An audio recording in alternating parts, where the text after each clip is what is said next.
Saya ingin tahu, Anda lahir dari keluarga yang seperti apa? Ya, bapak saya tentara ya, tapi tentara zaman dulu 45.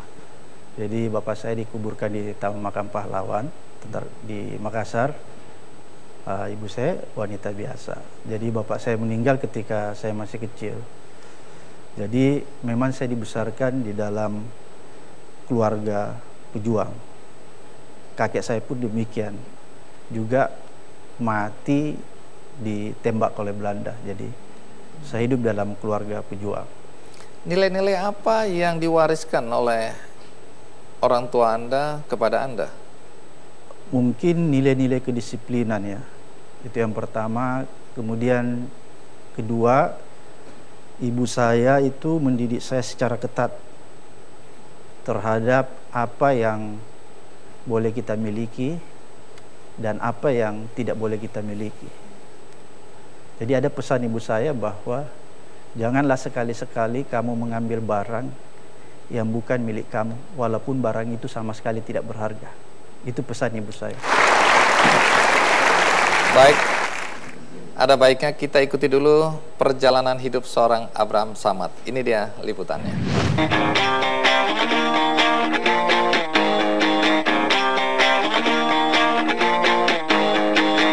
Abraham Samad lahir 27 November 1966 di Makassar, Sulawesi Selatan.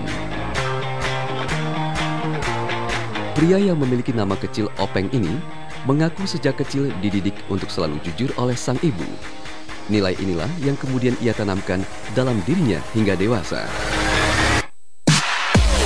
Tahun 1980, setelah menyelesaikan pendidikan dasar, Abraham Samad melanjutkan ke Sekolah Menengah Pertama Nasional Makassar. Di masa ini, Abraham mulai tumbuh menjadi pribadi yang sangat kritis. Lulus sekolah menengah atas, Abraham kemudian melanjutkan pendidikannya di Universitas Hasanuddin Makassar. Dengan memilih Fakultas Ilmu Hukum yang merupakan cita-citanya sejak kecil, hingga meraih gelar doktor di tahun 2010. Semasa kuliah, Abraham dikenal sangat aktif berorganisasi. Ia bahkan pernah menjabat sebagai Ketua Senat Mahasiswa dan Presiden Badan Eksekutif Mahasiswa Universitas Hasanuddin Makassar. Abraham kemudian memutuskan menekuni profesi advokat karena termotivasi oleh sosok idolanya, yaitu Baharudin Lopa, yang dikenal kredibel dan tak pandang bulu dalam menyelesaikan kasus hukum. Ia kemudian menjadi penggagas dan koordinator Lembaga Swadaya Masyarakat Anti-Corruption Committee atau ACC Sulawesi Selatan. Selama menjalani profesinya, Abraham banyak membongkar kasus-kasus korupsi di tanah kelahirannya ini. Tidak hanya itu, ia juga melakukan kegiatan pembelaan kepada masyarakat kecil. Dengan kejujuran dan ketegasannya, di tahun 2011, Abraham terpilih sebagai Ketua KPK termuda, periode jabatan 2011 hingga 2015.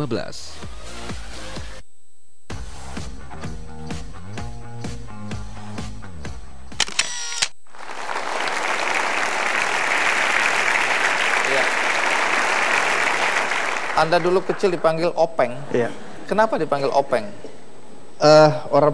Itu kan nama November ya. Saya lahir bulan November. Orang Makassar kalau ngomong itu suka kelebihan. Ikang. Iya, gitu mungkin. Oh, itu. Anda senang nggak dengan panggilan Openg? Suka sekali. Waktu kuliah Anda termasuk mahasiswa cerdas atau biasa-biasa saja? Biasa-biasa saja. Jujur ya? Iya, biasa-biasa. Oke. Jujur itu hebat. Iya. Ketika Anda akhirnya mencalonkan diri untuk masuk ke KPK, apakah seizin istri? Bukan sekedar izin, tapi istri saya cukup punya kontribusi mendorong saya secara moral ya. Oh, jadi istri malah mendorong? Iya, karena mungkin istri saya kan juga sama dengan saya, anak tentara, jadi terbiasa dengan hidup yang biasa-biasa saja, yang penuh perjuangan mungkin. Tantangan. Iya. Karena kan harusnya risiko soal Anda tadi mau dibunuh, risiko macam-macam lah. Termasuk itu kan akan menjadi penderitaan istri nantinya. Itu sudah dibicarakan sejak awal. Jadi kita ini menghadapi ancaman resiko itu bukan pada saat di KPK saja, Bung Anggi. Tapi dari dulu, dari sejak di Makassar, saya kan termasuk pengacara yang vokal. Dan Anda belum aktivis lagi, ya? Ya aktivis. Jadi serangan-serangan itu udah banyak, Nor. Sebagai Ketua KPK, Anda kan tidak bebas ya, termasuk bebas menerima pemberian-pemberian. Kalau boleh tahu pemberian apa yang tidak boleh atau ada batas apa yang tidak boleh? Semua pemberian disyaratkan untuk tidak diterima, kecuali mungkin cenderamata, misalnya kayak saya berkunjung ada acara terus dikasih buku gitu ya, cenderamata buku atau souvenir lambang, misalnya kalau sini Metro, itu boleh diterima. Tapi kita tidak boleh terima honor. Kode etik, code of conduct-nya kita itu ketat, sangat ketat. Akibat ketatnya aturan main seperti itu atau kode etik yang dianut oleh teman-teman di KPK, saya dengar bahkan kalau ada penugasan, Anda tidak boleh atau mungkin tidak mau membawa istri ikut serta. Ya, jadi saya kasih contoh yang sangat rigid di KPK itu. Misalnya suatu ketika saya ditugaskan ke Bali gitu, ada ceramah di sana. Terus kebetulan acaranya hari Sabtu, maka saya berpikiran misalnya membawa istri saya. Iya. Karena hari Sabtu dan tempat wisata. Iya. Saya tahu betul bahwa yang dibiayai oleh kantor hanya diri saya, istri saya tidak. Oleh karena itu, saya tetap membelikan tiket istri saya karena uang pribadi saya nggak boleh dibayarkan. Jadi saya menyadari itu sehingga saya membelikan tiket istri saya. Saya bawalah istri saya misalnya. Oke, tiket. Ya, pakai duit pribadi saya karena Iya. itu nggak melanggar. Tapi setibanya saya di Bali, karena kan tadinya saya dibiayai kantor, hotel saya dibayarin kantor. Kalau misalnya hotel yang saya dibayarin kantor, saya masukkan istri saya ke kamar itu pelanggaran berat. Jadi istri tidak boleh satu kamar sama Anda? Tidak boleh. Jalan keluarnya bagaimana, Bung Bagaimana Andi? coba? Jalan keluarnya saya harus mengambil kamar lain, membayar pakai duit pribadi saya, dan saya pindah ke kamar itu bersama istri saya. Oh. Baik. Oleh karena itulah KPK sebenarnya dibuat sebagai role model bagi kementerian maupun lembaga yang ada di Indonesia. Kita menjadi model. Saya tidak yakin kalau di tempat lain seperti itu. Oleh karena itu kita harus menjadi contoh. Anda mengatakan kalau masa periode ini selesai, Anda tidak ingin mencalonkan lagi. Itu Anda serius? Saya berharap akan muncul generasi-generasi baru, generasi-generasi pemberantas korupsi yang baru, yang anak-anak muda nanti yang coba mewarisi kita. Karena kalau misalnya itu tidak tumbuh, saya khawatir para generasi-generasi pemberantas korupsi itu akan sedikit di negeri ini. Padahal kan kita butuh banyak orang-orang seperti itu, karena negeri kita begitu luas. Lalu Anda mau ngapain kalau tidak lagi mau mencalonkan diri sebagai pejabat KPK? Saya pulang ke kampung saya dan mengajar. Pulang kampung dan mengajar? Iya. Tapi saya dengar Anda pernah mengatakan juga siap untuk mencalonkan diri menjadi presiden pada pemilihan 2019 nanti. Jawaban saya itu terlontar gara-gara ada pertanyaan.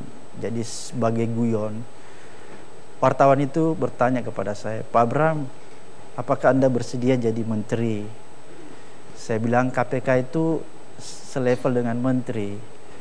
Bahkan kalau dilihat kewenangan KPK jauh lebih besar daripada menteri. Bisa nangkap Contohnya menteri. bisa nangkap menteri, bahkan bisa nangkap wakil presiden dan presiden. Kalau wakil presiden dan presiden itu bersalah. Bisa loh. Itu kewenangan itu ada. Menangkap host acara televisi gitu? Oh, nggak berani saya. Jangan ya. Saya nggak berani. Iya, biasanya orang banyak. Oke, itu konteksnya. Itulah konteksnya. Terus? Jadi saya bilang, ya bagaimana lagi mau jadi menteri kalau kita punya kewenangan yang begitu besar. Saya bilang terkecuali kalau misalnya kita ini diberi kesempatan untuk memperbaiki negeri ini, jadi presiden pun boleh, saya bilang itu. Itu sebenarnya konteksnya sambil guyon-guyon. Tapi kalau akhirnya ada yang mengajukan Anda untuk calon presiden? Saya pikir masih banyak orang di Republik ini yang lebih pantas. Nanti saya menjadi orang terakhir ketika orang lain sudah tidak ada yang bisa jadi presiden. Pertanyaan terakhir. Apa harapan Anda untuk KPK mendatang? Saya berharap KPK ini mempunyai infrastruktur yang kuat dan lebih besar. Cita-cita saya KPK itu bisa hadir di setiap provinsi minimal, agar supaya pemberantasan korupsi di daerah-daerah yang begitu parah itu bisa terakomodir.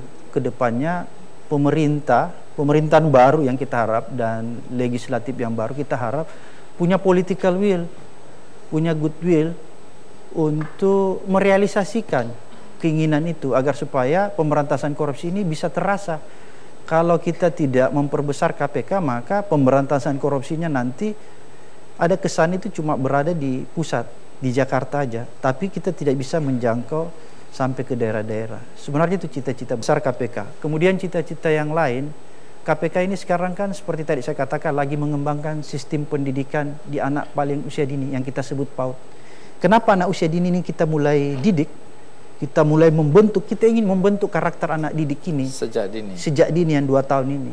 Karena kita berharap suatu ketika dia akan menggantikan generasi yang ada sekarang ini. Akan datang dia menggantikan peran menjadi sebuah generasi baru. Maka ketika dia tumbuh menjadi sebuah generasi baru, kita sudah umur 100 tahun mungkin Bung Andi pada saat itu, kita bertanya kepada generasi baru ini, mereka yang tadi TK ini, apakah kamu di tempat kamu masih ada korupsi? Maka dia terkaget mendengar kata-kata itu, terkesima dia bahkan justru melontarkan pertanyaan balik kepada kita. Dia bertanya, apa korupsi itu? Apakah itu binatang purba? Dia sudah melontarkan pertanyaan itu, berarti di kehidupan mereka sudah tidak ada korupsi. Terima kasih Pak Bram, sukses, semoga harapan Anda terwujud. Dan sebagaimana biasa, ada satu buku yang juga cocok dengan topik kali ini, The Heart of Change, dan ini akan saya berikan satu-satu untuk Anda semua.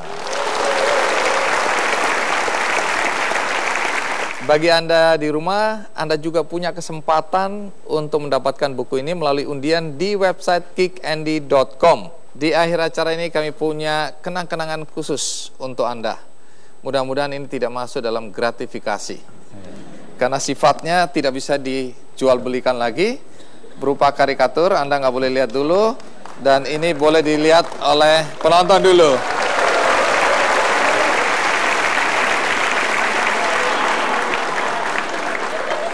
Cocok? Kita kasih? Baru Anda boleh lihat. Iya.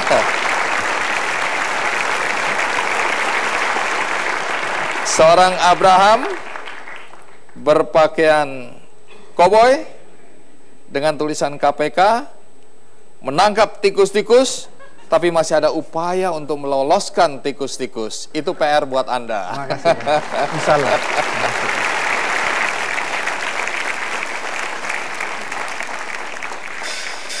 Mafia hukum saja, karena hukum tak mengenal siapa.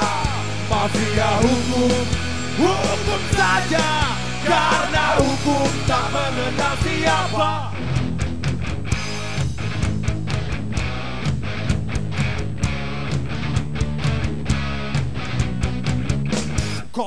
Korupsi, kata ini lagi selalu menghantui negeri yang frustasi. Korupsi, semakin menjadi, apapun terjadi di atas transaksi. Tertangkap bercinta, dihukum penjara. Korupsi berjuta, masih berkuasa. Prinsip imparsial, tak berlaku lagi. Siapa punya modal, takkan masuk kuis. Mafia hukum saja, karena hukum tak mengenal siapa. Mafia hukum saja, karena hukum tak mengenal siapa. Mafia hukum saja, karena hukum tak mengenal siapa. Mafia hukum saja, karena hukum tak mengenal siapa.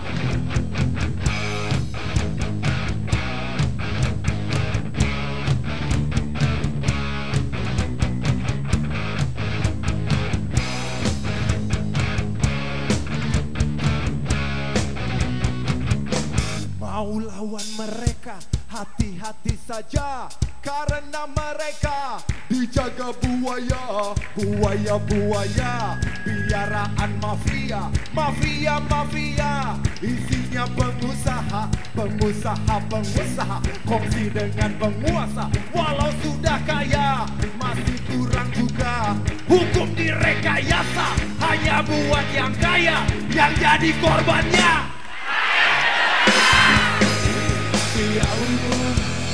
Hukum saja,